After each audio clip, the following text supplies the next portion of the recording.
کے منہ سے ادا نہیں ہو رہے ہیں۔ یہ بے بسی ہے امت مسلمہ کے حکمرانوں کی، یہ کمزوری ہے مسلمانوں کی کہ وہ ایک چھوٹا سا ملک اسرائیل، وہ اتنے مسلمانوں کے چیلنج کر رہا ہے اور فلسطینیوں پر مستقل بمباری اور گولیاں چلا رہا ہے ان پہ، اور ساری کفار اس کے ساتھ کھڑے ہیں۔ کہیں کسی ملک کا صدر اس کی حمایت کے لیے جا رہا ہے، کسی ملک کا وزیر خارجہ ان کی حمایت کے لیے اسرائیل جا رہا ہے، کوئی فون کر کر انہیں اپنی حمایت کی یقین دہانی کرا رہا ہے، مگر افسوس کہ دنیا بھر کے تمام مسلمان حکمرانوں پر کہ وہ ان سے ایک فون بھی نہ ہو سکا ان فلسطینیوں کے لیے کہ ان کے لیڈران سے کہہ دیتے کہ ہماری ہمدردیاں تمہارے ساتھ ہیں، یہ بھی نہ ہم کر سکے، تو ہمیں تو پھر اب ڈوب مرنے کا مقام ہے۔ ہمیں چاہیے کہ اپنی بھرپور آواز کم سے کم اس ملک پاکستان میں تو بلند کریں کہ جو اسلامی جمہوریہ پاکستان ہے، ایٹمی قوت ہے،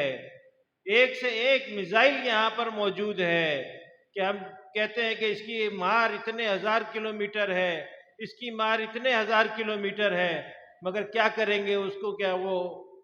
انڈے بچے ان سے نکلوائیں گے؟ کب استعمال کریں گے؟ اگر آج ہم خاموش بیٹھے رہے تو استعمال نہیں کر سکتے تو کم سے کم اس کے استعمال کی دھمکی تو دے سکتے ہو، تو وہ بھی نہیں دے رہے، اور ہم انہی لیڈروں کے لیے آپس میں ایک دوسرے سے دست و گریباں ہوتے ہیں۔ کوئی کسی پارٹی کی حمایت میں دوسرے کو برا بھلا کہہ رہا ہے، کوئی کسی پارٹی کی حمایت میں کسی دوسرے کو بھلا بھلا کہہ رہا ہے، تو ہماری زندگیاں انہوں نے اسی کام پہ لگا دی ہیں کہ آپ بجلی کے بل کے لیے پریشان ہوتے رہیں، آپ اپنے بچوں کی اسکول کی فیس کے لیے پریشان ہوتے رہیں، اور آپ اس چیز کو بھول جائیں کہ امت مسلمہ جو ایک جسم کی مانند ہے، اگر کسی انگلی میں تکلیف ہے تو پورا جسم کہاں آرام میں رہ سکتا ہے؟ دانت میں درد ہے تو آپ کا پورا جسم بے تاب ہوتا ہے،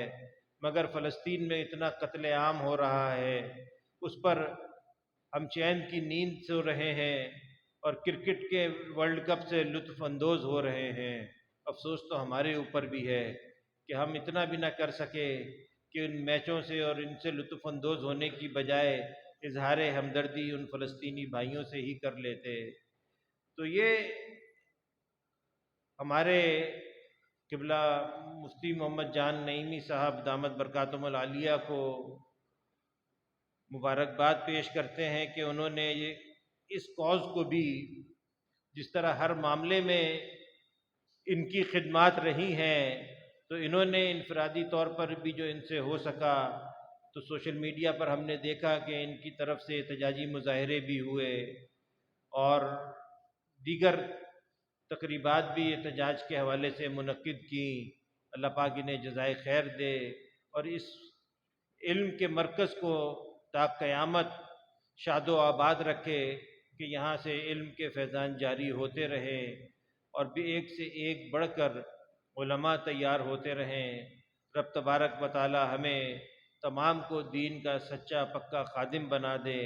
اور اسلام کی نظریاتی سرحدوں کا امین بنا دے۔ وآخر دعوانا